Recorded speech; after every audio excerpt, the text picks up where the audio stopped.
Saludos desde Žižkov, Praga. Queridos colegas, este es el cuarto vídeo para la asignatura de Literatura Hispanoamericana de la Universidad Técnica de Liberec, Facultad de Pedagogía. Y en él me voy a dedicar a Borges, a Juan Carlos Onetti y a Ernesto Sábato, que son tres escritores de la misma zona. Borges y Sábato son argentinos y Onetti es uruguayo, pero vivió mucho tiempo también en Buenos Aires. Así que, bueno, entre Uruguay y Buenos Aires y Argentina hay una relación cultural evidente, así que, y repito, Onetti además vivió en Buenos Aires mucho tiempo, entonces mm, hay una relación evidente, ¿no?, entre ellos. Hay una consanguineidad cultural, digamos. Bueno, entonces, eso como introducción, solamente quiero decir una cosa más, que perdón, que voy a hacer otro vídeo más para la literatura hispanoamericana. El problema de la literatura hispanoamericana es que tenemos muchos autores en el programa. Entonces, bueno, pues hay que tratarlos todos porque quiero tratar, aunque sea un poco, ¿no?, decir algo de cada uno de los autores que están en el programa, para que los alumnos no podáis decir que no habéis dado ese material, ¿no? Es importante porque, como sabéis, luego lo vais a tener en Statnice. Lógicamente, este también es material para el examen que vamos a hacer. Bien, pero bueno, esto lo digo porque es necesario, pero hay que tomárselo como algo hermoso, el estudio de la literatura, ¿no? Claro, luego hay un examen, ¿no? Porque somos una universidad. Pero dejemos eso de lado y vamos a hablar de la literatura, que es algo fascinante, y son unos autores muy interesantes. Bien, el primero de ellos es Jorge Luis Borges, conocidísimo en todo el mundo. Mm, claro, que nadie piense que en este vídeo yo voy a hacer eh, una especie de plenasca, o sea, una lección magistral sobre Borges o sobre Sábato, porque haría falta un curso, ¿no? Haría falta un curso para cada uno de estos escritores. Solamente es una pequeñísima introducción para que vosotros, a partir de ahí, eh, organicéis vuestro estudio, nada más. Así que, claro, Borges. Borges es el escritor más importante en Hispanoamérica en el siglo XX y quizá podríamos decir que es el escritor hispanoamericano más importante. Ya está. Es como si fuera Cervantes en España. Hispanoamérica no es un país, ¿no? Pero en el continente americano, en la literatura española, yo diría que Borges es el autor número uno, ¿no? Esto no se trata de poner notas, ¿no? Pero desde luego es importantísimo y ha tenido una enorme influencia. Por ejemplo, para que os hagáis una idea, cuando empieza su libro Michel Foucault, Las palabras y las cosas, es un autor, un filósofo francés de los años 60, 70, él empieza su libro, un libro muy importante, Las palabras y las cosas, lo empieza con una cita de Borges. Es decir, que no solamente Borges es muy conocido en el mundo hispánico, sino en el mundo internacional. En el mundo internacional. El mundo es internacional, quiero decir, no en un nivel hispánico, sino en un nivel internacional. Todo el mundo. Mm, bien, ¿y por qué este señor es tan importante, no? Y bueno, pues porque es muy original, porque es un escritor genial, ¿no? A uno le puede gustar o no gustar, pero podríamos decir, desde luego, muchísimos lectores están encantados con Borges y la literatura de Borges es sugerente, ¿no? Es misteriosa. Mm, Se ha escrito muchísimo sobre él. Bien, nació en 1899 y murió en 1986. O sea que más o menos ocupa prácticamente todo el siglo XX, ¿no? La franja central del siglo XX, desde luego. En 1919, antes estaban en Ginebra, la familia estaba en Ginebra porque el padre tenía una enfermedad de la vista y entonces fue a tratarse a Ginebra, o sea, a Suiza. Ginebra es en francés Genève, para que lo entendáis, ¿no? En español se dice Ginebra, en alemán es Genf y en checo, no lo sé, será Genève. Bueno, pues estaban en Suiza y luego fueron a España, ¿no? La familia fue a España. Y llegaron a España en el año 19 y en el año 20, hasta el año 21, Borges estuvo en España. Y es muy importante esto porque ahí entró en contacto Borges con el círculo ultraísta en Madrid, capitaneado, dirigido por Cansinos Asens. Podéis mirarlo en internet, ¿no? Si no, si no lo conocéis, este escritor es un escritor español muy interesante que se llama Cansinos Raya Asens. Y ese es un ultraísta. Entonces Borges, cuando era joven, en esta época tenía 20 años, ¿no? Más o menos, era muy joven. Pero ya le gustaba la poesía, ¿no? Y era, claro, bueno, era una persona que ya era un intelectual, ¿no? Y entonces ahí, repito, entra en contacto con los ultraístas. El ultraísmo es un movimiento de vanguardia surgido en España, precisamente en esa época, y él colabora en las revistas del ultraísmo. Y cuando luego, en el año 21, vuelve la familia a Buenos Aires, y entonces Borges vuelve a Buenos Aires, em, pues Borges lleva el ultraísmo, lleva la influencia ultraísta a Argentina. Entonces, en el año 1922, Borges funda la revista Proa. Proa es como la proa del barco, es la punta del barco, ¿no? Eso es lo que significa la palabra proa. Borges funda, repito, la revista Proa, eh, en la que colaboraron también Macedonio Fernández y Ricardo Guiraldes. Estos son nombres importantes de la literatura argentina. A Guiraldes ya lo hemos estudiado en el pasado semestre, es el autor de Don Segundo Sombra. Y Macedonio Fernández es un autor muy importante también y muy raro. Era un tío muy loco. Macedonio estaba completamente loco. Un loco genial, claro. Y es curioso porque Macedonio Fernández era amigo del padre de Borges, ¿no? Entonces, claro, hay una relación entre ellos también familiar. Y Borges lo consideraba como su maestro. Macedonio era un escritor muy original que hace una literatura muy complicada, muy extraña, ¿no? Bueno, pues estaba también Macedonio, ¿vale? Macedonio Fernández. Un poco después, en el año 23, publica Borges su primer libro, que es un libro de poesía, que se llama Fervor de Buenos Aires. Fervor significa algo así como sentimiento muy profundo y muy fuerte por algo. Por ejemplo, decir algo con fervor es decirlo con mucho sentimiento, ¿no? Decir te amo, por ejemplo, ¿no? Una cosa así. O te odio, ¿no? Se puede decir también con fervor, ¿entendéis? Eso es lo que significa la palabra fervor. Así que significa que tiene un sentimiento muy profundo hacia Buenos Aires. Y es un libro que habla de Buenos Aires. Em, es una especie de libro que tiene de lejos una influencia de la vanguardia, ¿no? Pero en realidad el tema del libro de Fervor de Buenos Aires es la ciudad y sobre todo los arrabales, o sea, los barrios de las afueras de Buenos Aires, no el centro de Buenos Aires, sino los barrios de las afueras. Y en esos barrios de las afueras viven personas que son cuchilleros, pistoleros, ¿no? Son un poco como personajes de novela, en cierto modo, ¿me entendéis? Y él rinde un homenaje mítico a esos personajes en ese libro y sobre todo a esos lugares, ¿no? Es una especie mm, de recreación mítica de Buenos Aires, de un Buenos Aires un poco literario, ¿entendéis? Y como si fuera un sitio romántico, ¿entendéis? Que seguramente lo era. Sigue siendo Buenos Aires un sitio muy romántico y muy loco. Ah, y entonces tenemos una fotocopia, la 6.2, tenemos una fotocopia con un par de poemas de Fervor de Buenos Aires, solamente para que veáis. Por ejemplo, leamos El Sur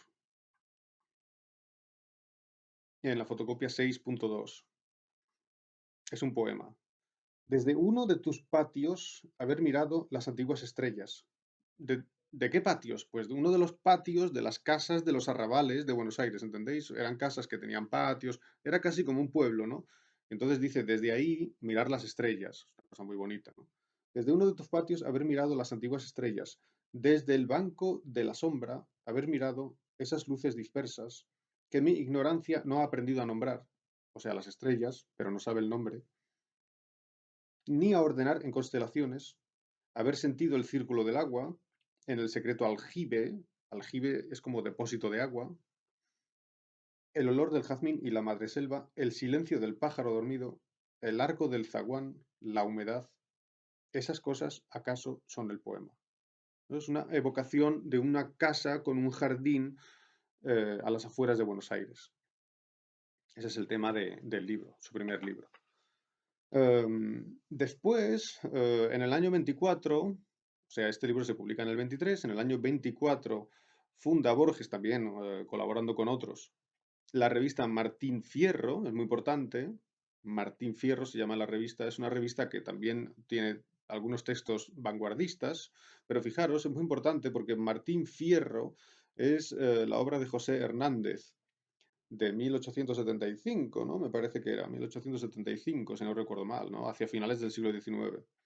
Entonces, esta obra, Martín Fierro, es una obra típica argentina, es una obra, digamos, que se convirtió en clásica, ¿no? Como la obra clásica de la literatura argentina de esa época. De manera que es un homenaje a una obra clásica, y Martín Fierro es un gaucho. Y Guiraldes también escribió sobre los gauchos. Guiraldes colaboró en Proa. ¿Qué significa esto? Bueno, significa que Borges, claro, hay que entender la literatura de Borges como una literatura doble, es decir, que tiene dos grandes influencias, ¿no? Una influencia es la literatura argentina y ahí está, es muy importante, la literatura gauchesca. Los gauchos, las peleas a cuchillo, la pampa, las aventuras, los viajes a caballo, ¿no? Las guerras civiles en Argentina, ese tipo de cosas. Todo eso que pertenece a la tradición argentina del siglo XIX está en la literatura de Borges, de alguna manera, ¿no? Está ahí, ¿no? Hay muchas obras que tratan de ese tema. Uno de los cuentos donde aparece este tema, el tema, digamos, del gaucho y el tema típico de la literatura argentina es Hombre de la esquina rosada. Esto es un cuento de Borges, uno de sus primeros cuentos. Hombre de la esquina rosada, que pertenece al libro Historia Universal de la Infamia. Y básicamente es una especie de cuento de gauchos. Em, esa es una de las zonas de la literatura de Borges, ¿entendéis? O sea, repito, la literatura de Borges tiene como dos grandes, no sé cómo llamarlo, prvki, ¿no? Dos grandes elementos, ¿no? Una es la literatura argentina, el gaucho, etcétera, etcétera, y la otra es la vanguardia, ¿no? Y a través de ahí, de la vanguardia, aunque quizá la conexión no esté muy clara, el surrealismo y la literatura fantástica. La literatura fantástica, pero en un sentido intelectual, ¿no? O sea, todos los temas intelectuales, fantásticos, simbólicos de Borges son la otra faceta, ¿no? ¿Vale? Así que lo argentino, el gaucho, etcétera, y lo intelectual, lo fantástico, lo filosófico. Em, Esto es una idea, por cierto, muy interesante de un escritor argentino que se llama Piglia, Ricardo Piglia. ¿Ricardo o Roberto? Ricardo Piglia. Y Ricardo Piglia, que es un novelista argentino que ha muerto hace pocos años, muy bueno, y también es escritor de ensayos y era profesor de literatura en Princeton, en Estados Unidos, y él tiene ensayos sobre Borges que son fascinantes, y él dice esto, ¿no? Que Borges tenía como eh, eh, como si fuera dos herencias literarias, ¿no? Y eso se correspondía con la herencia de su padre y la herencia de su madre, ¿no? O sea, la familia de la madre y la familia del padre eran diferentes. Una familia era intelectual y otra familia era típica argentina, ¿no? Entonces, tiene la herencia de la literatura de aventuras argentina y la herencia de la literatura intelectual. Lo intelectual es la vanguardia, la literatura fantástica, la filosofía, etc., ¿no? Y la literatura de Borges es una mezcla de esas dos cosas. Eso lo digo por lo de Martín Fierro, ¿entendéis? Martín Fierro es un símbolo de la literatura argentina y esto está presente en Borges. El tema del gaucho está presente en Borges. Después primero Borges escribe poemas, luego empieza a escribir cuentos, ¿no? Y su primer libro de cuentos, que ya lo acabo de nombrar, es 1935, Historia Universal de la Infamia. Pero esto es un libro donde todavía los cuentos no son de literatura fantástica. Son más bien cuentos sobre, digamos, el contexto argentino, etcétera, ¿no? Por ejemplo, Hombre de la esquina rosada. Pero en el año 44, casi 10 años después, publica un libro de cuentos muy famoso que se llama Ficciones. Tengo, por ejemplo, esta edición de... Se ve un poco mal.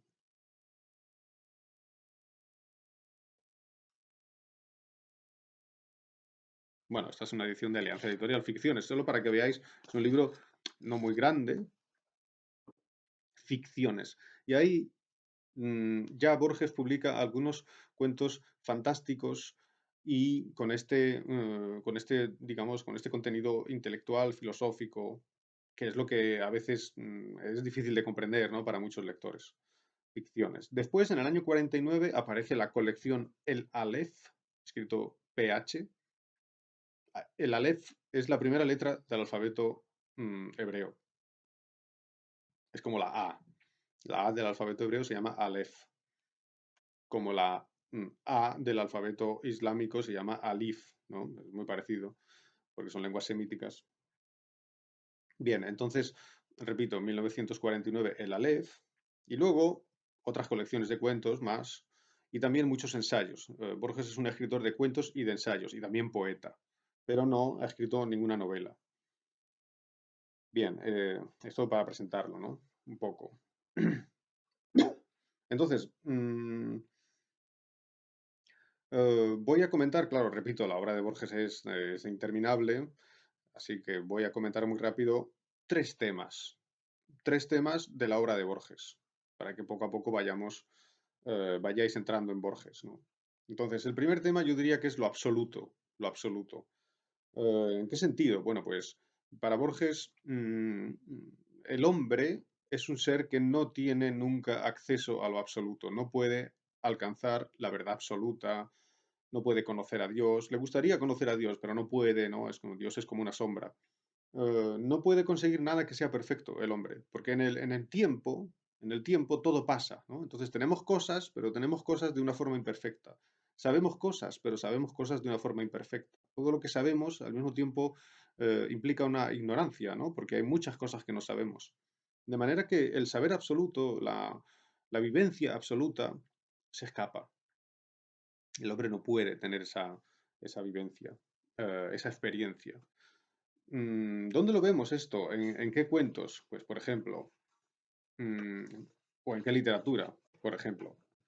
En la fotocopia que acabamos de leer, donde está el sur, o sea, en Fervor de Buenos Aires, hay un poema, también arriba, que se llama La Rosa.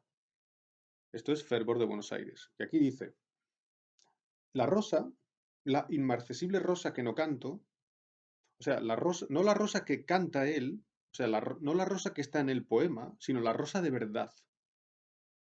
La rosa, la inmarcesible, o sea, la que no se puede marchitar, Nesvat Litelni o algo así. La rosa, la inmarcesible rosa que no canto, la que es peso y fragancia, la del negro jardín en la alta noche, la de cualquier jardín y cualquier tarde, la rosa que resurge de la tenue ceniza por el arte de la alquimia, la rosa de los persas y de Ariosto, la que siempre está sola, la que siempre es la rosa de las rosas, la joven flor platónica, la ardiente y ciega rosa que no canto, la rosa inalcanzable. La rosa que él canta sí la puede alcanzar, porque hace el poema y está ahí en el poema, pero esa no es la rosa de verdad. La rosa de verdad es una rosa que está más allá, es como la verdaderamente real. Y esa no puede alcanzarla, al final dice la rosa inalcanzable, no la alcanza. El hombre no puede tener la vivencia del absoluto. ¿Dónde más vemos este tema? Pues tenemos en la fotocopia 6, tenéis unos fragmentos de Borges, y ahí aparece el cuento, por ejemplo, Funes el Memorioso, que es de la colección Ficciones. Funes el Memorioso. ¿Quién es Funes el Memorioso? Es un chico que tiene un accidente y entonces se queda paralítico. No puede andar, está en la cama. Está metido en la cama y no puede salir nunca. Pero, a cambio de esa parálisis, tiene una memoria perfecta. Recuerda todo, sencillamente. Eh, Es una especie de cuento fantástico, claro. ¿Pero para qué? ¿Por qué escribe esto Borges? Bueno, pues porque contando cómo una persona es capaz de recordar todo, podemos reflexionar acerca de nuestra propia memoria, que es una memoria normal.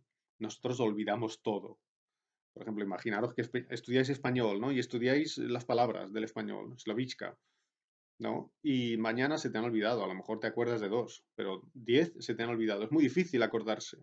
Es muy difícil acordarse de todo. Así es la memoria del hombre. Estamos siempre olvidando. Olvidamos todo. O sea, nuestra sabiduría es un olvido, porque no nos acordamos de muy poco. Y hay que trabajar mucho, mucho, mucho para acordarse, ¿no? Así que el cuento es una reflexión acerca de la ignorancia del hombre. Funes, que por supuesto es un personaje ficcional, tiene tan buena memoria que le pide al narrador que le deje un diccionario de latín y una gramática. Le deja el diccionario, le deja la gramática y entonces al día siguiente Funes habla latín. Porque como se lee el diccionario y entonces se acuerda de todas las palabras. Y entonces estudia la gramática y se acuerda de todo. Entonces, cuando termina, habla latín. Lógico, ¿no? Imaginaros que te dan un diccionario, pues no sé, de sueco. Te lo lees y te acuerdas de todas las palabras. Pero eso es imposible, ¿no? Nadie puede hacerlo. Entonces, Funes sirve para hablar del absoluto, de la absoluta sabiduría que escapa al hombre. Y eso es fantástico el cuento. Como tiene tan buena memoria, fijaros lo que hace, está aquí en la fotocopia 6. Su primer estímulo, creo, fue el desagrado. Bueno, dice que Funes inventó un nuevo sistema de numeración, o sea, inventó números. En vez de 1, 2, 3, 4, pues él tenía otros números, para no aburrirse. Mm, Dice, me dijo que hacia 1886 había discurrido un sistema original de numeración y que en muy pocos días había rebasado el 24.000. O sea, que iba contando, inventándose números. O sea, se inventaba los nombres de los números, ¿entendéis? En vez de decir uno, decía perro, por ejemplo. Dice, su primer estímulo, creo, fue el desagrado de que los 33 orientales requirieran dos signos y tres palabras. Por ejemplo, 22, ¿no? Son dos palabras, dos y dos, perdón, 22, lo escribimos dos, dos, pero cuando lo decimos hay que decir 22, tres palabras. Y entonces Funes decía, eso está mal. Dice, en lugar de una sola palabra y un solo signo, o sea que él se inventó unos números que tenían un signo y una palabra nada más. Aplicó luego este disparatado principio a los otros números. En lugar de 7013, decía, por ejemplo, Máximo Pérez. En lugar de 7014, el ferrocarril. Otros números eran Luis Melián, la Finur, Olimar, Azufre, Los Bastos, La Ballena, El Gas, La Caldera, Napoleón, Agustín de Bedia. En lugar de 500, decía 9. Es decir, ponía a cada número, por ejemplo, el número 3, le ponía una palabra. ¿Qué palabra? La palabra silla. Claro, esto es imposible. Nosotros, imaginaros, no podríamos recordar los nombres de todos los números, pero él sí. Y entonces le pone nombres a los números. Am, y en la siguiente columna, muy bonito lo que dice Funes, ¿no? Que recuerda todo, recuerda sencillamente todo. Me dijo Funes, más recuerdos tengo yo solo que los que habrán tenido todos los hombres desde que el mundo es mundo. Y también le dijo, mis sueños son como la vigilia de ustedes, y también hacia el alba. Mi memoria, señor, es como vaciadero de basuras. La memoria tiene todo ahí. Dice, la circunferencia en un pizarrón, un triángulo rectángulo, un rombo son formas que podemos intuir plenamente. Lo mismo le pasaba a Ireneo Funes, con las aborrascadas crines de un potro. O sea que cuando un potro salta, se le mueve el pelo al potro. Eso es la crin o las crines. Y claro, nadie se acuerda exactamente de dónde están todos los pelos, pero él sí. Dice, con la punta de ganado en una cuchilla, con el fuego cambiante y con la innumerable ceniza. O sea que cuando vemos el fuego, las formas, él recordaba a cada momento cada forma que tenía el fuego. No olvidaba nada. ¿No? Y de esa manera Borges reflexiona acerca de lo que olvidamos, ¿entendéis? Así que es el tema del absoluto que no podemos tener. Este tema aparece también en otros cuentos que no voy a comentar porque necesitaría 3 horas. El Aleph, por ejemplo. O muy bonito, todos estos cuentos son fantásticos. El Inmortal, es un hombre que se hace inmortal, ¿no? Entonces, esto también es una forma del absoluto, ¿entendéis? O la Biblioteca de Babel. La Biblioteca de Babel es otro de los cuentos más famosos de Borges. Tenemos un pequeño fragmento en la misma fotocopia 6 a la derecha. Mm, ¿Qué es la Biblioteca de Babel? Bueno, pues hay un señor que es un bibliotecario que está en la Biblioteca de Babel y hace una especie de informe diciendo cómo es la biblioteca. Y la biblioteca es infinita. Nadie sabe dónde acaba. Es una especie de biblioteca infinita.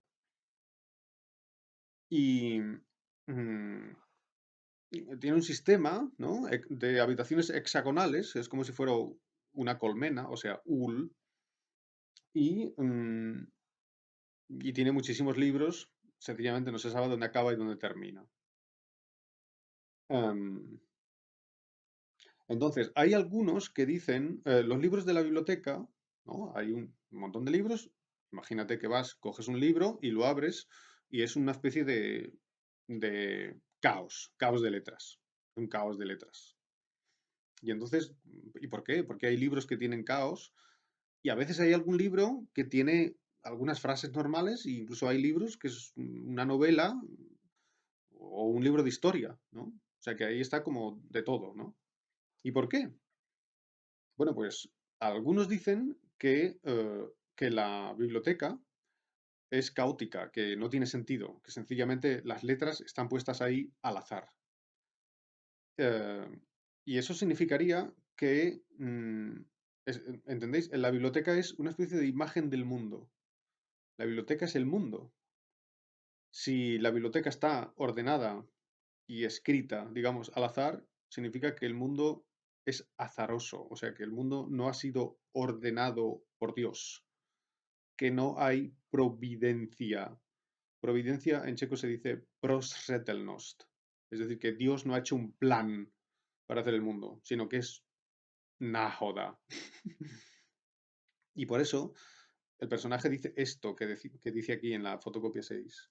Afirman los impíos que el disparate, que es como el absurdo, es normal en la biblioteca y que lo razonable es una casi milagrosa excepción. O sea que cuando hay un libro normal, eso es muy raro. Hablan, lo sé, de la biblioteca febril, cuyos azarosos volúmenes corren el incesante albur de cambiarse en otros, etc. Estas palabras, que no solo denuncian el desorden, sino que lo ejemplifican también, notoriamente prueban su gusto pésimo y su desesperada ignorancia. En efecto, la biblioteca incluye todas las estructuras verbales, todas las variaciones que permiten los 25 símbolos ortográficos. Es decir, que él ha comprendido el sentido de la biblioteca. La biblioteca tiene libros que tienen todas las posibles combinaciones de letras. O sea que un libro tiene A, todo el libro. Otro libro tiene A, y la última letra es B. Otro libro tiene y la última letra es C. Y así, combinad, ¿no? ¿No? Son libros de 300 páginas, pues tiene todas las posibles combinaciones de letras. Si tenemos todas las posibles combinaciones de letras en la biblioteca, por azar, o sea, na-hodou, si uno combina letras al azar infinitamente y están todas las posibles combinaciones, una de esas combinaciones es el Quijote. Y otra de esas combinaciones es Sveik, por ejemplo. Entonces, es puro azar, pero están todos los libros. Y dice él que eso significa que la biblioteca tiene un orden. Tiene un orden. Por cierto, aquí está el tema de la presencia o la existencia de Dios, ¿no? Es decir, el personaje, que es el narrador, dice que sí que hay un orden. Pero claro, Borges plantea el problema como una pregunta. La pregunta es, ¿de verdad la existencia, el mundo tiene orden o es solamente azar? Esa es una pregunta muy típica del siglo XX, porque en el siglo XX y también en el siglo XIX y siglo XX, muchos escritores se preguntan acerca del sentido de la existencia. ¿Está Dios detrás de todas nuestras acciones y detrás de las acciones del mundo? o no hay Dios. Si no hay Dios, entonces todo es caótico, ¿no? Por eso la pregunta es típica de la literatura y del pensamiento del siglo XX y de parte del siglo XIX. Y lo encontramos, por ejemplo, en Kafka, el escritor checo, que nació aquí a poco de aquí, ¿no? Entonces Kafka, atención, Franz Kafka es un autor que Borges leía con mucho gusto y que ha causado una gran influencia en Borges. Borges se parece mucho a Kafka, es decir, la literatura. Eh, y esto lo sabemos porque a veces lo comenta, ¿no? Esto es evidente, ¿no? Por ejemplo, Kafka tiene un cuento, Kafka escribía novelas, tiene solo tres, ¿no? Y cuentos, y cuentos cortos, ¿no? Más o menos, un poco como los de Borges a veces. Y hay uno que se llama la construcción de la muralla china. Y en ese cuento de la construcción de la muralla china, cuando Kafka describe cómo se está construyendo la muralla china, la persona que lo narra, que es un chino, claro, dice, bueno, no sabemos si hay alguien que está dirigiendo los planes de la muralla china, no lo sabemos. Hay gente que dice que sí, ¿entendéis? Es un símbolo de Dios, ¿no? Es como que Dios dirige, ¿no? Dios dirige la historia. Pero dice el narrador, pero otros piensan que no hay nadie dirigiendo. No, nadie dirige la historia, ¿no? El mundo, sino que solamente es azar, ¿no? Que repito, en checo significa náhoda. Así que, similitudes entre Borges y Kafka. Borges y Kafka se parecen en algunas cosas. No digo que sea igual, ¿no? Pero se parecen. Y no hay que olvidar que Borges, repito, leía, porque hablaba alemán, aprendió alemán y leía a Kafka en alemán, eso es evidente. Otro de los temas importantes de Borges es, digamos, el tema cultural. Él tiene muchos cuentos donde simbólicamente estudia qué significa la cultura, la civilización, la cultura humana. Así que tiene cuentos que, digamos, son especie de alegorías de la cultura, de cierto modo. Como si estuviera pensando qué significa la cultura del hombre, qué es eso, qué es el lenguaje, qué es la organización cultural humana, qué sentido tiene. Uno de los cuentos más interesantes en ese sentido también está en la fotocopia, Tlön Uqbar Orbis Tertius.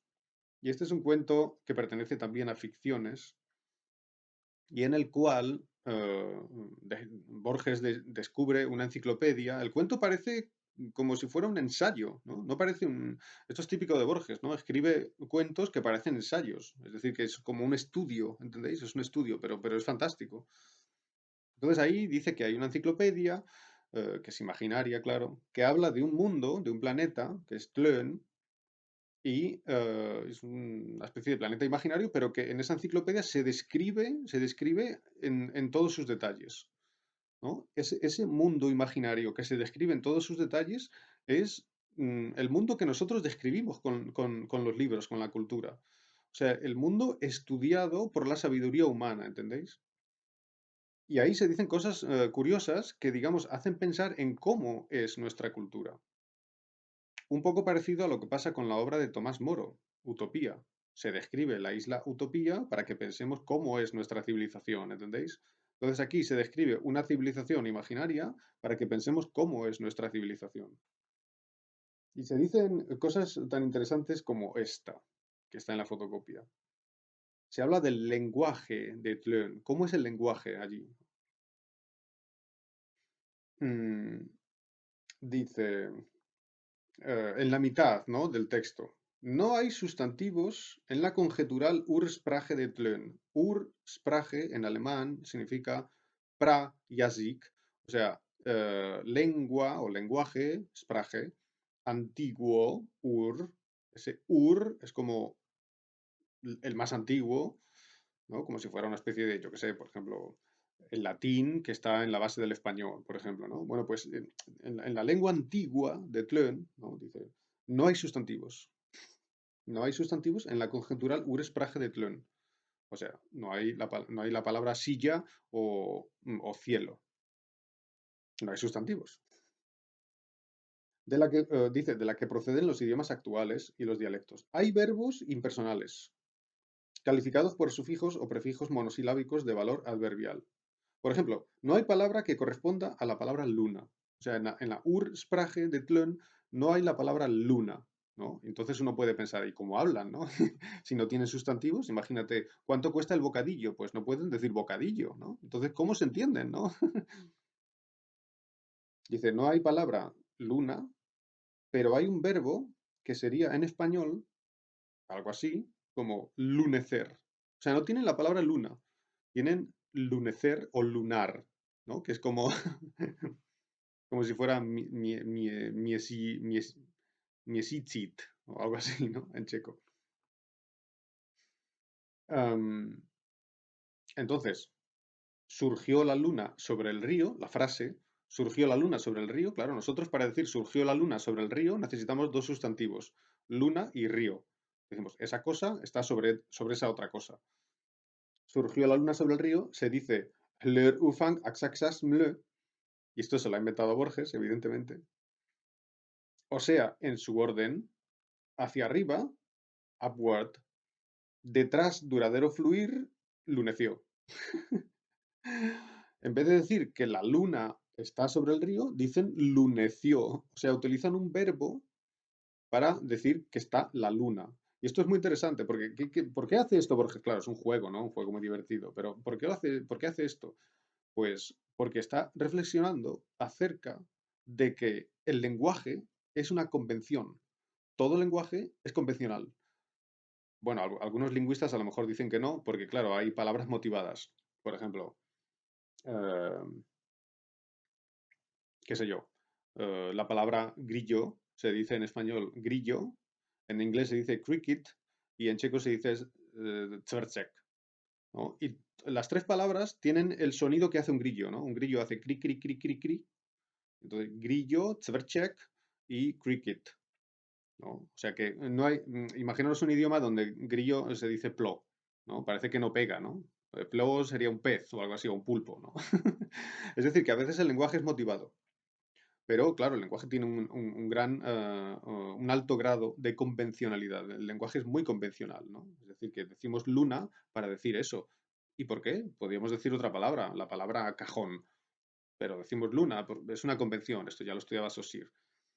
Dice Borges que es mucho mejor la palabra moon para luna. Borges hablaba inglés porque su abuela era inglesa y su padre era anglófilo. Entonces él aprendió inglés de pequeño.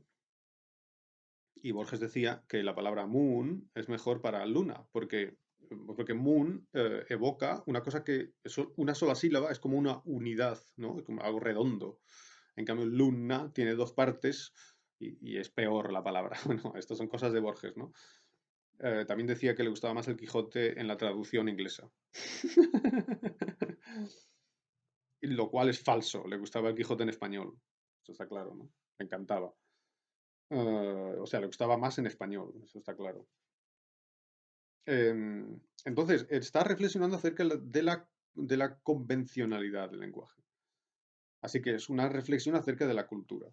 Lo mismo se puede decir de otros cuentos que tratan también un tema parecido, como por ejemplo el informe Brody, mm, donde hay un antropólogo que va a un pueblo de África, a una tribu, ¿no? Y describe cómo es esa tribu, ¿no? Y todo eso es imaginario y es como una especie de civilización al revés, ¿no? Muy, muy interesante, fascinante. Y finalmente está el tema que ya he comentado, el tema de lo argentino, el tema del gaucho, que ya he dicho que aparece en cuentos como por ejemplo Hombre de la esquina rosada, pero también en un cuento fantástico. Él dice que era su mejor cuento, que se llama El Sur, que creo que habéis estudiado con la profesora Mareshova. Bien, entonces creo que es todo para Borges. Voy a seguir un poco, pero rápido, no os preocupéis, solo quiero decir lo básico. Voy a seguir un poquito con Onetti y con Sábato. Entonces, el próximo escritor del que voy a hablar es Juan Carlos Onetti, que nació en 1909 en Montevideo y murió en 1994 en Madrid, creo que murió. Y bueno, es un escritor, repito, es un escritor uruguayo, pero a partir del año 50, me parece que fue, no, perdón, a partir del año 40 en los años 40, no, 50 no, en los años 40 trabajó como corresponsal de periódicos en Buenos Aires, ¿no? O sea que él estaba un poco a medio camino, ¿no? Entre Montevideo y Buenos Aires, las ciudades están enfrente, ¿no? Una de la otra. Lo que pasa es que el río es tan grande que están lejos, ¿no? Pero está una enfrente de la otra. Y, por ejemplo, no sé, em, su casi primera novela, Tierra de Nadie, la presenta a un concurso, Onetti, en cuyo jurado, o sea, como comise, estaba Borges, ¿no? O sea que hay una relación evidente, ¿no? Con Argentina, ¿no? Por eso repito que son escritores del Cono Sur y que tienen cierta relación, ¿no? Bueno, la literatura de Onetti es muy diferente a la de Borges, eso aparte, ¿no? Es muy diferente. Mm, Su primera novela se llama El Pozo, que es del año 39. Se considera como quizá la primera novela de la literatura renovada en Hispanoamérica, digamos, la nueva novela, ¿no? Que poco a poco, digamos, va convirtiéndose en el boom, ¿no? ¿Entendéis? Em, y luego su segunda novela, por ejemplo, Tierra de Nadie, del año 41, se presenta al concurso y queda segunda, no ganó, quedó el segundo. Em, y luego tiene una serie de novelas que más o menos forman un pequeño ciclo, ¿no? 1943, Para esta noche, 1950, La vida breve, 1961, El astillero. Eso forma una especie de ciclo, ¿no? No es que sea una historia que empieza y acaba, ¿entendéis? Pero es una especie de ciclo novelesco. A partir de la obra del año 50, La vida breve, mm, Onetti juega con un lugar imaginario, con una ciudad imaginaria que se llama Santa María. O sea que él sitúa la acción de su novela en Santa María. Y Santa María no existe. Es decir, es como Macondo. Acordaos de García Márquez, ¿verdad? Macondo. Macondo es un sitio imaginario, se lo inventa. Bueno, pues Onetti hace lo mismo, pero antes, ¿no? O sea, esto es del año 50, ¿no? Cuidado. Mucho antes que García Márquez se inventa un sitio y habla de ese sitio como si fuera real, como si fuera una ciudad, que se llama Santa María. Por cierto, lo mismo va a hacer mucho después, a finales del siglo XX, Bolaño, el novelista chileno, que se inventa también una ciudad, bueno, no es que se invente la ciudad, ¿no? Habla de una ciudad que se llama Santa Teresa, pero Santa Teresa no existe, no es una ciudad, ¿entendéis? Es Juárez, es Ciudad Juárez, en México, ¿no? Entonces esto de, digamos, crear un sitio, ¿no?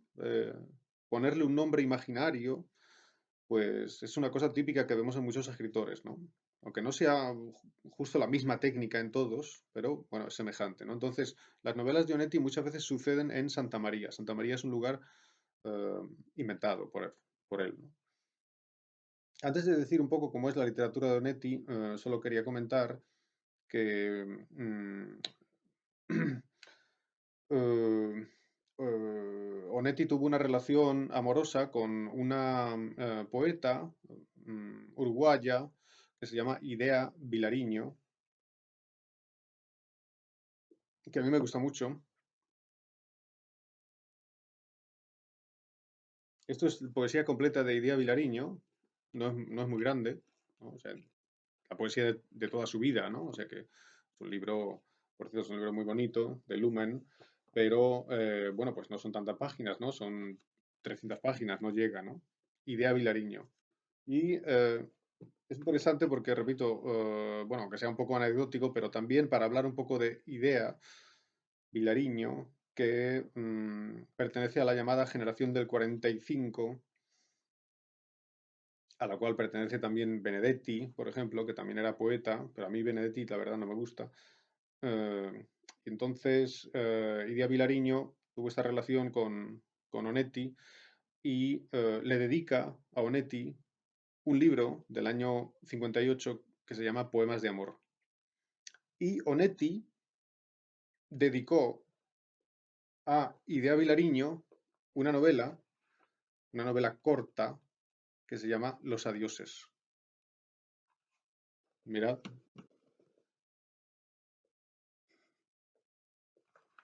Los adioses, dedicado a Idea Vilariño.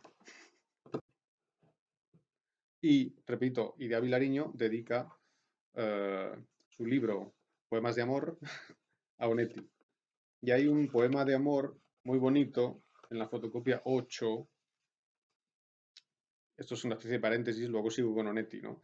Eh, que se titula Ya no, está en la fotocopia 8, repito, es de Idea Vilariño. Esto también sirve para que veáis cómo escribe Idea Vilariño. Es una poesía muy seca, muy, muy radical, sin adornos, sin metáforas.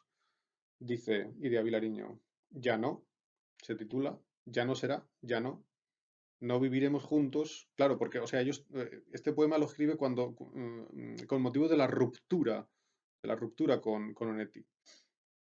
Dice, ya no será, ya no, no viviremos juntos, no criaré a tu hijo, no coseré tu ropa, no te tendré de noche, no te besaré al irme. Nunca sabrás quién fui, por qué me amaron otros. No llegaré a saber por qué, ni cómo nunca, ni si era de verdad lo que dijiste que era, ni quién fuiste, ni qué fui para ti, ni cómo hubiera sido vivir juntos, querernos, esperarnos, estar. Ya no soy más que yo, para siempre, y tú ya no serás para mí más que tú. Ya no estás en un día futuro. No sabré dónde vives, con quién, ni si te acuerdas. No me abrazarás nunca, como esa noche, nunca. No volveré a tocarte, no te veré morir. Del año 58. Es tremendo. Fijaros la poesía de esta mujer, ¿no? Es una poesía muy, muy triste, ¿no? Eso. Mi cansancio, mi angustia, mi alegría, mi pavor, mi humildad, mis noches todas, mi nostalgia del año 1930, mi sentido común, mi rebeldía, mi desdén, mi crueldad y mi congoja, mi abandono, mi llanto, mi agonía, mi herencia irrenunciable y dolorosa, mi sufrimiento, en fin, mi pobre vida. Tremenda. Entonces esta fue durante un tiempo la compañera de Onetti, imaginaros, ¿no? Vaya pareja, porque la literatura de Onetti es una literatura, digamos, para entendernos y decirlo rápido, una literatura existencialista. Por ejemplo, la novela Los adioses es una novelita que a mí no me gusta, ¿no? Ya que hago el vídeo y trabajo, pues por lo menos lo digo, ¿no? Y disfruto diciéndolo. Bueno, no es que sea mala, ¿no? Pero en fin, porque muchas veces se dice que es una novela perfecta, ¿no? Que es una gran pequeña novela, como una joya literaria, ¿no? Por ejemplo, esto lo dice Piglia. A mí, pues, no está mal, ¿no? Pero en fin, no sé, no me convence, ¿no? Eh, pero bueno, es interesante. ¿Y de qué trata? Pues hay un jugador de baloncesto que se va a un balneario en Argentina, pues para morirse, ¿no? Porque está enfermo y se va a morir. Y entonces se va allí, se va a ese sitio y aunque él parece que está normal, pero tiene una enfermedad y se va a morir, ¿no? Entonces eh, vienen a visitarlo dos mujeres, una mayor y una joven, y lo que no se sabe es si tiene dos amantes, tiene una amante joven y otra vieja, no vieja, viejísima, pero mayor, ¿no? Y entonces hay como una especie de misterio y al final resulta que la joven es su hija y que sencillamente al final se queda con su hija en los últimos días antes de morirse, pues para estar acompañado de su hija. Me parece un argumento demasiado flojo, ¿no? Pero en fin, y el narrador, que es un tipo que está en un bar, ¿no? Del pueblo, que lo ve pasar y eso, se lo imagina, ¿no? Dice, podía verlo, es un jugador de baloncesto, es muy alto, ¿no? Dice, podía verlo correr, saltar y agacharse, sudoroso, crédulo y feliz, en canchas blanqueadas por focos violentos. O sea que se lo imagina cuando estaba jugando al baloncesto. Y tenía mucha fuerza y mucha agilidad, ¿no? Dice, seguro de ser aquel cuerpo largo y semidesnudo, convencido de la eternidad cada tiempo de 20 minutos. O sea, como cuando era joven y era jugador de baloncesto, digamos, esa persona vive una especie de eternidad, ¿no? Porque es joven y fuerte, ¿no? Convencido de la eternidad de cada tiempo de 20 minutos y de que el nombre que gritaba la multitud con agradecimiento y exigencia servía para expresarlo. Mencionaba algo real y perdurable. O sea que cuando era joven tenía la sensación de que al decir su nombre, la gente, ¿no? Que gritaba, mete gol, ¿entendéis? Bueno, el baloncesto no es gol, ¿no? Pero me entendéis. Pues dice que eso parecía, que su nombre parecía perdurable. Perdurable significa Nepomiidi. Pero en realidad él es Pomidi, o sea, es perdurable, significa se va a morir, se está muriendo, ¿no? Entonces por eso se llama Los Adioses la novela. Porque habla de un hombre que se está despidiendo de la vida. Y no es un gran intelectual, es un jugador de baloncesto, es un hombre normal, ¿no? Es un hombre normal. Solamente que es muy alto el tío, ¿no? Pero la novela trata del tema, digamos, de la muerte. Todas las novelas de Onetti tratan de la muerte siempre está presente, ¿no? La muerte y una especie de sinsentido, ¿no? La vida no tiene sentido. Por eso, si estáis tristes y deprimidos, no sé si es la mejor literatura, a lo mejor sí, ¿no? Precisamente. Un ejemplo, está en la fotocopia 7. Esta novela, Tierra de Nadie, es una novela cortita, no es una novela muy larga, ¿verdad? Muy buena. Es una gran novela, en mi opinión. Y aquí hay muchos personajes, es una especie de red de personajes, no hay como Hlafni Postava, no hay un personaje principal, sino que hay muchos personajes. Y, y se habla de cómo se relacionan unos con otros, uno es novio de de una chica, ¿no? Y luego a lo mejor y son amigos, ¿no? Tienen otros amigos y se cuenta la historia de todos, ¿no? ¿Me entendéis? Como de un grupo de personas. Y fijaros, por ejemplo, esta escena es tremenda, ¿no? Un chico y una chica están en un hotel, ¿no? Y han tenido una relación. Entonces, después de esto, dice el chico, por ejemplo, dice esto, ¿no? Es tremendo, ¿no? Dice que no te quiero más, así de golpe. Es raro, bueno, es verdad que sigo estando contento. Otra cosa quería decir. O sea, que el chico le dice de repente, ya no te quiero.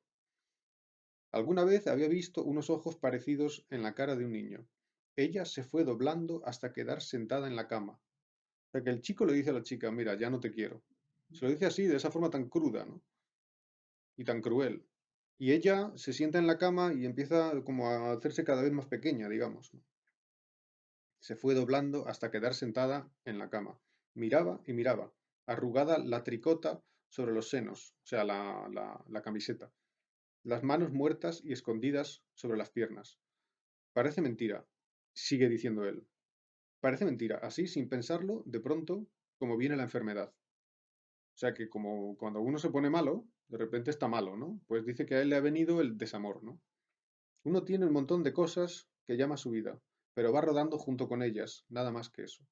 Ya no tengo nada que ver con mi vida, ya no es mía. O sea, el tipo dice que mi vida ya no es mía.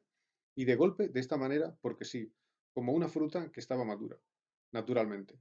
Y no puedo preocuparme. Poco se ha de preocupar el árbol. Nada. Estoy tan tranquilo, fumando. O sea que él de repente se siente vacío, ya no la quiere, dice mi vida no es mi vida, pero se queda tranquilo. Dices, bueno, estoy aquí fumando. La vida es algo vacío, no tiene ningún sentido. Y los personajes de esta novela, de alguna manera lo saben, y entonces están ahí, están mirando la nada. Todos los personajes de esta novela están mirando la nada. Es tremenda.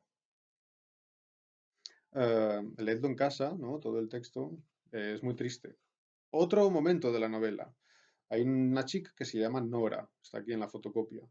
Nora, en la ventana, miraba cómo el aire del anochecer le levantaba el vello de los brazos. Ya sabía de tiempo que estaba embrujada. Algunas palabras de Aranzuru y de su padre le llegaban entre el martilleo de los diques. Su padre está hablando con otro en la otra habitación. No había salvación para ella, porque los miedos la acorralaban, rodeándola como los animales fijos y mudos del cuarto de abajo. El embrujo daba una explicación extraña a cada uno de los espantos del día. Era triste y fea, o sea, ella. Tenía las manos grandes, los codos puntiagudos, desparejos, los gritos y las risas. Toda la gente tenía ojos de sospecha y pregunta para mirarla. O sea, ella se siente que es fea. Puede que no lo fuera, pero era como el sentimiento que tenía, ¿no? Y un poco después dice, no podía llorar, el cuerpo escalofriado, preso en el embrujo, retrocedió de espaldas en la sombra del cuarto. O sea que ella está sola en una habitación, en su cuarto, mirando siempre a la ventana. Estaba llorando sin muecas y está llorando, ¿no? Está llorando sola porque se siente fea y triste y está sola, ¿no? Llorando. Es terrible. Y dice llora sin muecas, o sea que muecas significa como grimace, ¿no? Como gestos. O sea, llora de una forma como imperturbable, solamente llora, ¿no? Calladamente, llena de lástima y miedo, piedad y temor por estar encerrada en ella misma, entre los duros huesos, la piel tensa, encerrada en el implacable sortilegio que la envolvía. No quiero hacer un vídeo demasiado largo, creo que es suficiente. Es una literatura existencialista, es decir, es una literatura que contempla la vida humana como un sinsentido, como algo que es absurdo, como algo que es absurdo, y digamos, ve al hombre como una criatura que no sabe dónde ir, que está sola, todos están solos. En esa novela, Tierra de Nadie, todos están solos. Y lo único que es seguro es la muerte. Así que, bueno, es tremendo, ¿no?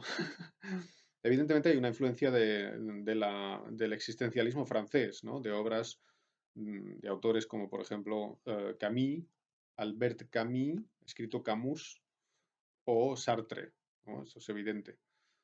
Y son más o menos los mismos años, ¿no? Los años 40, 50, esto era típico también en Europa. Otro escritor que está un poco en esta onda es Ernesto Sábato. Ernesto Sábato también es argentino, sí, también como Borges, ¿no? Y es un poquito más joven, ¿no? Nació en el 1911, o sea, 2 años más joven que Onetti. Y murió en 2011, o sea que Sábato murió con 100 años. Tenía 100 años cuando, cuando se murió. O 99, ¿no? Pero vamos, no sé los meses, ¿no? Entonces, Ernesto Sábato es un escritor que tiene solo 3 novelas, ya está, y algunos ensayos. El escritor y sus fantasmas, por ejemplo, yo la he leído. Pero solo 3 novelas. Y además él dijo que eran muchas, ¿no? Las 3 novelas son 1948, El túnel,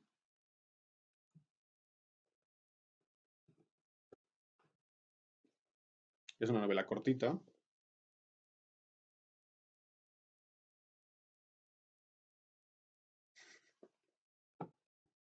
Luego está 1961, sobre héroes y tumbas, que es una novela ya más grande, ¿no? De 500 páginas. Y la tercera se llama Abadón el Exterminador, 1974. También la tengo ahí, pero vamos, es una novela parecida a esta, más o menos de grande, ¿no? Entonces, Abato es muy curioso, ¿no? Porque él estaba estudiando, él era físico, estudió física. Y él estaba trabajando en París, bueno, estaba investigando, era investigador, estaba estudiando, ¿no? Entonces, cuando estaba en París, pues claro, leía también literatura francesa, ¿no? Evidentemente leía a los surrealistas y leía la literatura francesa de una forma intensa. Y entonces decidió dejarlo todo por la literatura. Y ya no se dedicó nunca más a la física. Em, Su profesor le dijo que si hacía eso, dejaría de hablarle. Y ya no le habló nunca. La literatura de Sábato es una literatura también existencialista, para entendernos. Sábato ya es un autor del boom, ¿no? Es un autor ya considerado dentro del boom. Pero claro, esto del boom es muy relativo, ¿no? Sábato es un autor del boom. ¿Y Onetti no es un autor del boom? Pues también, ¿no? Lo que pasa es que Onetti se ha conocido menos, ¿no? Quizá la literatura de Onetti es un poco más difícil. Esto es muy importante, ¿no? Literatura más difícil, menos popular, ¿no? La literatura de Sábato es también difícil, pero de alguna manera tiene un elemento fantástico que quizá gusta más al lector. Es un poco más ligera, quizá. Es curioso, Piglia odia a Sábato. Una cosa muy, muy sorprendente, ¿no? Yo hace mucho que no releo a Sábato, ¿no? No sé lo que me parecería ahora. Bien, en el túnel se habla de la relación entre un pintor, que se llama Cassel, con una mujer que está casada. Y claro, acaba mal, ¿no? La relación, evidentemente, ¿no? Eh, vamos, acaba fatal. No, no digo cuál es el final para que lo leáis, pero... ¿Y por qué se llama el túnel la novela? Porque dice el personaje, dice que todos vamos como por dentro de un túnel de cristal, ¿no? O sea, la vida de cada persona es como un túnel de cristal. Un túnel de cristal. Y entonces vamos por ese túnel, vemos a los otros están en su túnel, pero no, no hay contacto. La idea de que estamos solos, ¿no? Estamos solos. Nos vemos, pero cada uno está dentro de su soledad, ¿no? Como atrapado en su mundo. Y bueno, por ejemplo, para decir un par de cosas, ¿no? Pues que claro, Sobre héroes y tumbas es una novela complicada, ¿no? Voy a hablar solo de Sobre héroes y tumbas un poco, ¿no? Porque si no, no acabo nunca. Y ya digo, es una novela complicada con varios niveles. Por una parte se habla de la historia de Argentina, por otra parte se habla de la historia de los personajes, ¿no? Y todo se entrecruza y es una novela complicada, ¿no? Cuando la leí, que ya hace bastantes años, a mí me encantó, desde luego, es una novela compleja, ¿no? Y bueno, trata de la relación de amor, la relación amorosa entre dos personajes, son dos muchachos, quiero decir, dos chicos jóvenes. Él se llama Martín y ella se llama Alejandra. Y bueno, pues tiene una relación muy romántica, pero el problema es que ella es autodestructiva. La chica está un poco loca y pertenece a una familia donde todos están un poco locos. El padre es un personaje siniestro, se llama Fernando, y ella es autodestructiva, ¿no? Es una persona, digamos, peligrosa. Y Martín, el chico, es un buen chico y es normal, ¿no? Entonces, claro, ella le hace daño a él, ¿no?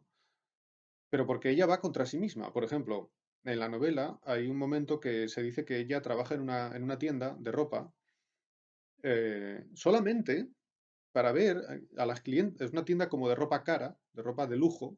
Y entonces ella lo único que quiere es ver que vienen las mujeres viejas, que son muy feas y que tienen mucho dinero, a comprar esa ropa.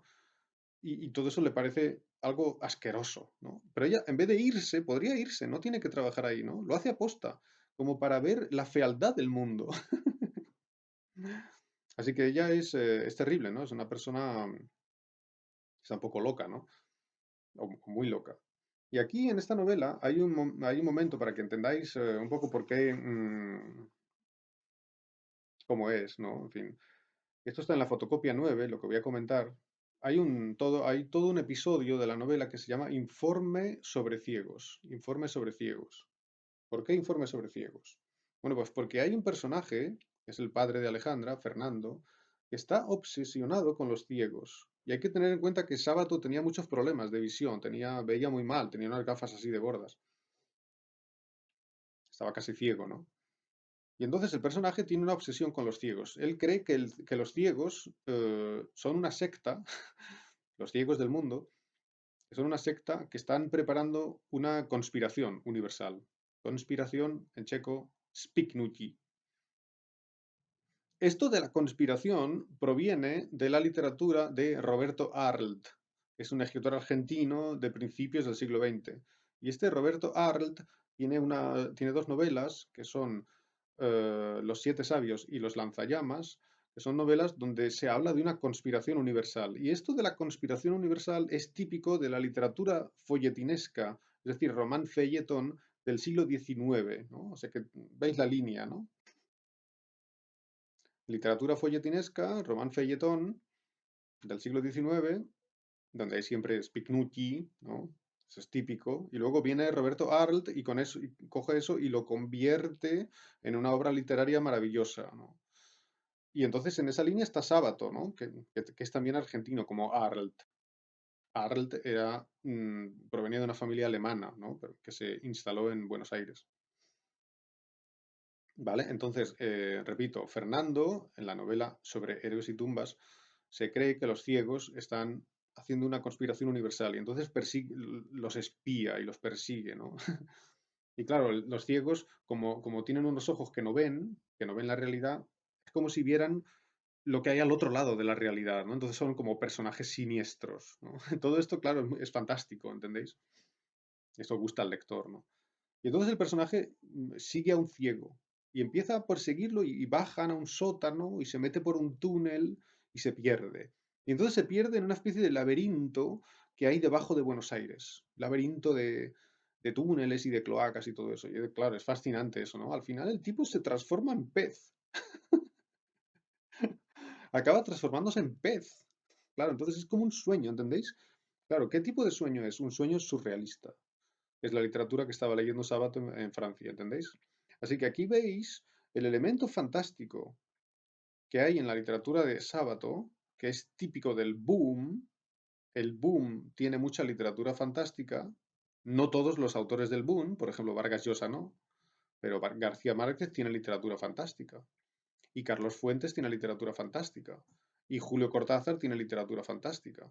Y Ernesto Sábato tiene literatura fantástica. Pues hay una influencia evidente del surrealismo. Surrealismo francés hace literatura también fantástica. ¿Por qué? Porque para ellos la realidad era como un sueño, ¿no? O, digamos, el límite entre sueño y realidad no estaba claro. Entonces, digamos, el estilo que hay en Sábato. Y lo podemos leer en la fotocopia 9. Cuando baja a ese laberinto, que son como las alcantarillas, ¿no? Las cloacas. Alcantarilla en checo es canal. Dice, todo era hediondo y pegajoso. Las paredes o muros de aquel túnel eran asimismo húmedas y por ellas corrían hilillos de agua, seguramente filtraciones de las capas superiores del terreno. O sea que está todo lleno de agua, ¿no? Esto, asqueroso, pegajoso, dice pegajoso, o sea, se te pega la mano, porque está sucio, ¿no? Y un poco más abajo dice, abominables cloacas de Buenos Aires. Cloacas es el sistema de Canali, ¿no? ¿Entendés? Abominables, o sea, horrorosas, cloacas de Buenos Aires. Mundo inferior y horrendo, patria de la inmundicia. Imaginaba arriba en los salones brillantes a mujeres hermosas y delicadísimas, a gerentes de banco, correctos y ponderados. O sea que él se imagina, arriba, en el mundo normal, están unas mujeres muy refinadas, unos señores que trabajan en el banco, o sea, gente muy correcta, ¿entendéis? Y debajo, ¿qué hay? La suciedad, los niños muertos, el asco, ¿no? Claro, en realidad, leedlo, ¿no? Leedlo en casa porque es fascinante, ¿no? Fijaros lo que dice después en la siguiente página. Exploradores de la inmundicia, testimonios de la basura y de los malos pensamientos. Es decir, que el mundo de abajo es un símbolo de los malos pensamientos. Es decir, es el mundo de abajo de la mente, ¿entendéis? Es un símbolo de la mente consciente, ¿verdad? Muy culta, ¿no? Nos comportamos muy bien, pero debajo tenemos pensamientos muy malos, ¿no? Es como una visión freudiana, ¿entendéis? Entonces, este mundo de abajo, que es un mundo sucio, es el mundo de la mente, es el mundo lleno de crimen y de malos deseos que tenemos en nuestra mente, según Ernesto Sábato, ¿no? ¿Vale? Entonces aquí se ve claramente la influencia del surrealismo, ¿entendéis? Es como una fábula surrealista. El hombre que vive en sociedad parece una criatura refinada, eh, que vive según un código, ¿no? Que vive según una cultura, pero en el fondo por debajo, digamos, es una especie de animal, es un mal bicho, ¿no? Es un animal violento, ¿no? Es un poco la teoría de Freud, ¿entendéis? Eh, los instintos que están por debajo y son como un animal, ¿no? Así que ahí está un poco la clave de la novela, ¿entendéis? Y todo narrado, claro, con un estilo surrealista, es decir, que pasa de la realidad al sueño sin que el lector se dé cuenta. Ya digo, el personaje está persiguiendo a un ciego y de repente aparece una especie de monstruo que le pica los ojos y entonces lo ciega también. Y luego él sigue, ciego, sigue y acaba, y entonces dice, me convertí en pez. Y entonces ya sigue nadando como un pez. ¿No? Y por eso mm, se puede considerar como un ejemplo de la literatura fantástica del boom. Bien, con esto termino porque como veis llevo 1 hora y 9 minutos, así que es mucho, pero quería tratar los autores que tenemos en las fotocopias, quería tratar todos. Así que termino con esto, espero que estéis muy bien y muchas gracias. Hasta luego.